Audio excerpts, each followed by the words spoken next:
বড়াই করে। বাংলা চলচ্চিত্র ও সঙ্গীত জগতে আবারও এক আবেগঘন সংযোজন। মুক্তি পেয়েছে নতুন গান বড়াই করে, আর মুক্তির পর থেকেই যেন এক নীরব ঝড় বইছে শ্রোতাদের হৃদয়ে। আমি তোমার কথা বলে ফেলি তাই। এই গানের প্রতিটি লাইনে, প্রতিটি সুরে লুকিয়ে আছে এক গভীর অনুভূতির গল্প। গানটির কণ্ঠ, কথা ও সুর সব কিছুর পেছনে রয়েছেন একক প্রতিভা অঙ্কন কুমার। তার কণ্ঠে যেন ব্যথা, ভালোবাসা আর জীবনের বাস্তবতার এক মিশ্র প্রতিধ্বনি শোনা যায়। কার কাছে যায় এই আধারে। সঙ্গীতের আবহকে আরও শক্তিশালী করেছেন জাহিদ নীরব। তার মিউজিক অ্যারেঞ্জমেন্টে আধুনিকতার সাথে ক্লাসিক সুরের মেলবন্ধন এক অন্য মাত্রা তৈরি করেছে। গিটারের প্রতিটি স্ট্রাম যেন গল্প বলে, অনুভূতির গভীরে টেনে নিয়ে যায় শ্রোতাকে।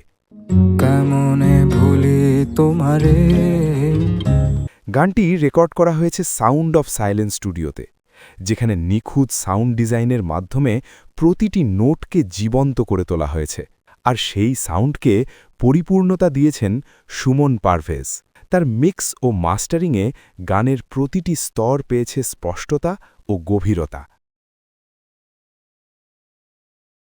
তবে এই গানের সবচেয়ে ব্যতিক্রমী দিক শারদ। প্রখ্যাত শারদবাদক ইলহাম ফুলঝুরি খানের স্পর্শে গানটি পেয়েছে এক রাজসিক, আবেগময় সুর। আধুনিক বিটের মাঝে এই শাস্ত্রীয় যন্ত্র যেন হৃদয়ের গোপন কথাগুলোকে আরও জোরে বলে ওঠে। গানটি শুধু একটি গান নয়, এটি আসন্ন চলচ্চিত্র প্রেসার কুকারের একটি গুরুত্বপূর্ণ অংশ। আর এই সিনেমার নির্মাতা রায়হান রাফি, যিনি তার বাস্তবধর্মী গল্প বলার জন্য ইতিমধ্যেই দর্শকদের মনে জায়গা করে নিয়েছেন। বড়াই করে গানটি যেন সিনেমার চরিত্রগুলোর অপ্রকাশিত অনুভূতির ভাষা, যেখানে প্রেম আছে, কষ্ট আছে, আর আছে জীবনের চাপের ভেতর হারিয়ে যাওয়া স্বপ্নের গল্প। সোশ্যাল মিডিয়ায় ইতিমধ্যেই গানটি নিয়ে তৈরি হয়েছে আলোচনা, শেয়ার আর আবেগের ঢেউ। অনেকেই বলছেন এই গান শুধু শোনা যায় না, অনুভব করা যায়।